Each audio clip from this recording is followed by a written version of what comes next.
Muy bien, bueno, pues continuamos en nuestra parte final con Juan Carlos Rodríguez Rojo, especialista de datos, como sabéis, CEO de la empresa Qíndice, y que nos trae análisis de un artículo que publicó McKinsey. Os vamos a enseñar en pantalla la imagen del estudio. Es un estudio que se hizo sobre... pero la portada primero, tienes una portadita por ahí en el IMG, exacto. La portada es este estudio que publicó McKinsey, Winning Formula, cómo las empresas tecnológicas punteras, ¿no?, y con startups y scale-ups lo hacen bien, ¿no? Y Carlos nos ha hecho un análisis, un resumen de este informe que engloba el análisis de mil empresas, ¿no? Carlos, cuéntanos. Sí. Empresas europeas, ¿no? Lo primero, efectivamente, son las 1000 empresas europeas más importantes, son startups y scale-ups. Okay. Que esto hay que destacarlo de las scale-ups porque parece como que solo hay startups, pero hay empresas que ya han probado un modelo de negocio y que tienen como un segundo lanzamiento para escalar, ¿no? Y de eso se habla mucho menos, pero realmente pueden ser empresas muy importantes, ¿no? Entonces, en primer lugar, podemos ver un poco el panorama europeo por países. Aquí lo tenemos. Donde el dato más destacable es que un tercio más o menos de estas empresas están en el Reino Unido, que acumula algo más que Francia y Alemania juntas, que son los dos países siguientes. Después ya tenemos Suecia, Suiza y los Países Bajos a una considerable distancia, y después viene España, que solo tiene un 3%. O sea, de las 1000 startups y scale-ups europeas, solamente españolas el 3%. Exactamente. Es uno de los grandes países de la Unión Europea, pero no en este campo, ¿no? No en el campo de las más importantes. Bueno, España tiene un tejido empresarial... Bueno, en fin, las pymes predominan en todos los países, ¿no? O sea, que no es solo aquí. Pero quizás aquí es un tejido empresarial más débil con empresas raquitizadas, digamos. ¿Raquitizadas? Sí, un poco afectadas por algún tipo de enfermedad. Raquitizadas de raquíticas. Sí. Okay. Y entonces pues se pone de manifiesto especialmente en este campo, ¿no? Donde vemos que también es verdad que Italia está por detrás. O sea, no somos los últimos de los grandes, porque Italia es un país aún más grande que España. Siempre a un país hermano del Mediterráneo, antiguo, así, un Grecia, un Portugal, que nos ayuda a cerrar. Bueno, Grecia y Portugal me parece que ni están. Nos ayuda a no bajar de división. Grecia y Portugal ni siquiera están, pero estamos al nivel de... O sea, Irlanda está al mismo nivel que nosotros. Ajá. Que es un país mucho más pequeño. Pero bueno, claro, pero Irlanda, como ha hecho trampa tradicionalmente con el tema de impuestos... Irlanda, bueno, el asunto de la trampa, eso es muy discutible. Bueno, trampa, yo lo llamo discutible, trampa. Yo trampa creo, es pero una bueno. interpretación mía, perdón.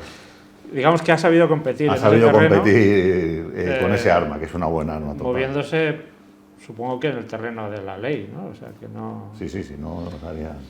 Entonces, bueno, este es el primer dato, que es más una curiosidad... pero que describe bien la realidad, ¿no?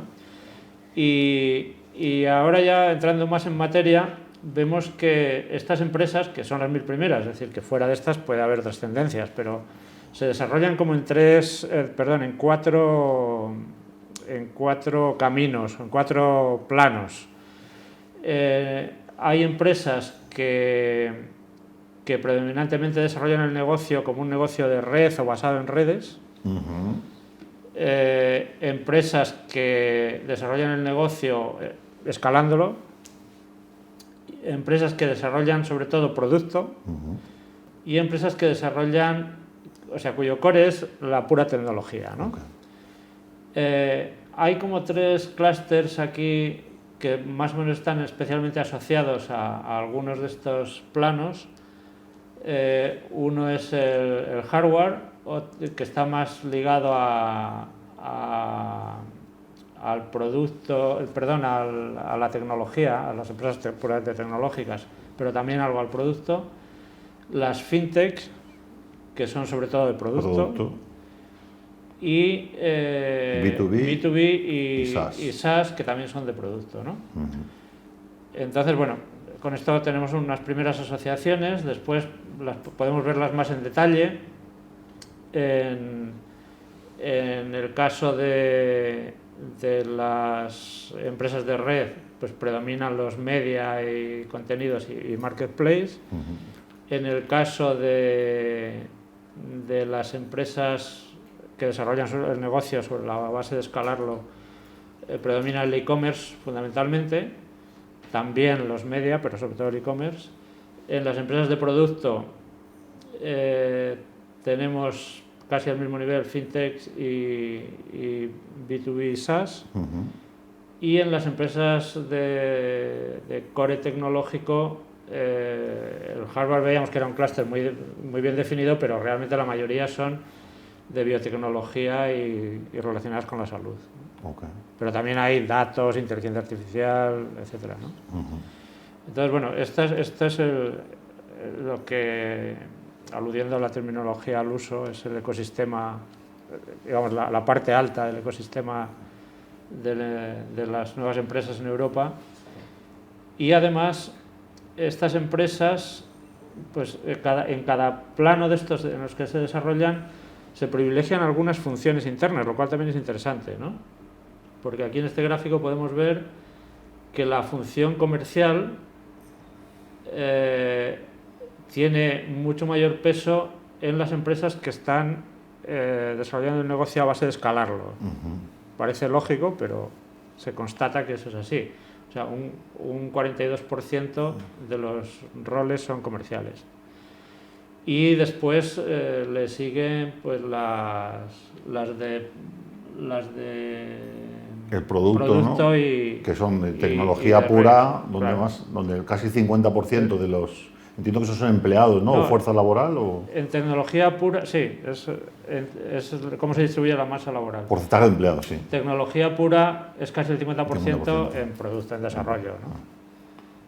O sea que, digamos que, bueno, esto da idea de que si tú tuvieses que situar una empresa que estás proyectando, esto podría ser una excelente guía para saber un poco cómo va a ser el camino, ¿no? El equipo de gente. Y cómo tiene que ser el equipo de gente y tal. Buenísimo. Después hay unas cifras, pero yo creo que esto lo podemos pasar porque es más una curiosidad. Unas cifras, pues bueno, no, podemos verlo porque se ve cómo son las grandes empresas, ¿no? Las grandes empresas nuevas. En el gráfico de la izquierda se ven las cifras de inversión.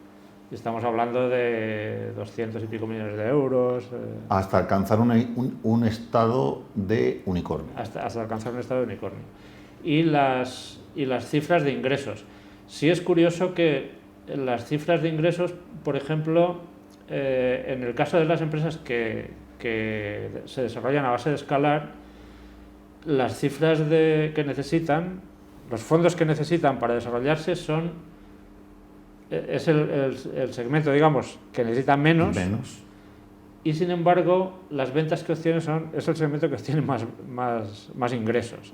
Probablemente tiene que ver con que las empresas que se desarrollan su negocio sobre la base de escalar son scale-ups, ¿no? Claro. O sea, que son empresas ya constituidas antes y que no necesitan tantos fondos y tienen más capacidad para...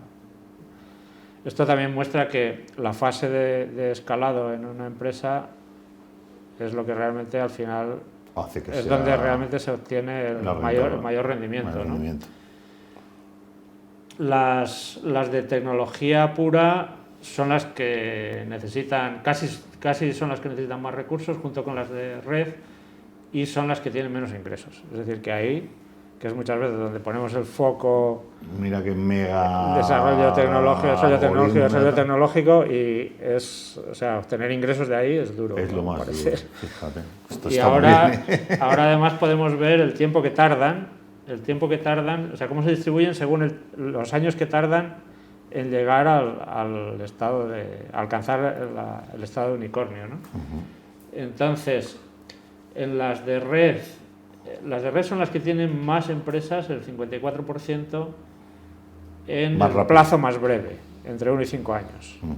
O sea que digamos que una empresa que puede desarrollarse sobre la base de una red, yo creo que por la naturaleza intrínseca de las redes, que obviamente tienen la capacidad de propagar aquello que estés intentando vender, pues alcanzan más rápido y bueno, de todas maneras, en todos los casos, la inmensa mayoría alcanzan ese estado en como máximo 10 años. O sea, por encima de 10 años hay muy pocas, ¿no? Y este es un poco el panorama interesante, yo creo, de las 1000 startups y scale-ups más importantes de Europa, con ese predominio del Reino Unido muy marcadísimo. O sea, es que esto los demás países se lo tienen que plantear, o sea, todo el mundo se lo tiene que plantear, especialmente países como España e Italia, ¿no? Sí. Porque digamos que Francia y Alemania están ahí, y claro, Alemania, por ejemplo, tiene otras fortalezas. Tiene la industria de bienes de equipo y todo eso, que es fortísima, la industria del automóvil también, y no se puede estar en todo, ¿no? Pero el Reino Unido destaca muy por encima, y está claro que eso atrae empresas de otros países. O sea, que hay muchas empresas que la gente va a montarlas allí. Me parece que hace poco estuvimos aquí con una empresa que era ese el caso, ¿no? ¿Cuál era? ¿De qué sector era? La del alquiler. ¿La de Jack? Alquiler... Sí, alquiler de todo tipo de cosas. Sí, Jack. Eso se había empezado allí el desarrollo, me parece, o se había desarrollado en parte allí. En parte allí, sí. Claro, es ir a la meca del desarrollo empresarial, de innovación, ¿no? Pues buenísimo, Carlos, el análisis. Y por algo será eso. O sea que... Pues yo creo que aquí hay muchas lecciones, ¿no? Entonces aquí... Cuando vemos el efecto, lo que comentaba Gorka al principio, ¿no? El efecto de, oye, me gusta la innovación, me gusta la tecnología, me gusta invertir en ideas, tal, pero luego, bueno, la realidad demuestra que hay otras perspectivas. Otra cosa que yo subrayaría es el peso que tiene en todos los casos, aunque hemos visto que en algunos casos mucho más, de la parte comercial. Que muchas veces los emprendedores no consideran... Que tengan que invertir 30, 40%, 50% de la empresa. Cuando hablas con, por ejemplo, en el ámbito norteamericano, te dicen... Fundamental. A mí me recuerda lo que pasaba antes cuando ibas a comprar un equipo de música.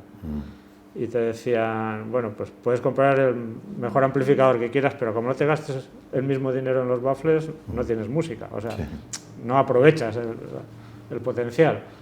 Pues tú puedes desarrollar un producto magnífico y como no lo tengas fuerza comercial, no... De hecho, yo sí que tengo experiencia en presupuestos internacionales de sucursales de un país, que digamos, tienes una empresa farmacéutica, por ejemplo, tienes un producto estrella que fabricas en un sitio único en el mundo y lo quieres vender, y los gastos de representación en cada país 50-60%. Claro. Porque llegar al país hay que venderlo y ya está. Y pero bueno, sí, la logística tal. Desarrollo 50, otro tanto tienes que mover en comercial. Hay que invertir en comercial, hay que invertir en vender. Y bueno, estamos ahí viendo, a ver. Traeremos especialistas en venta, Carlos. La verdad es que McKinsey tiene unos informes muy interesantes. Brutal, de primera línea este que nos has traído. Pues muchas gracias, Carlos Rojo.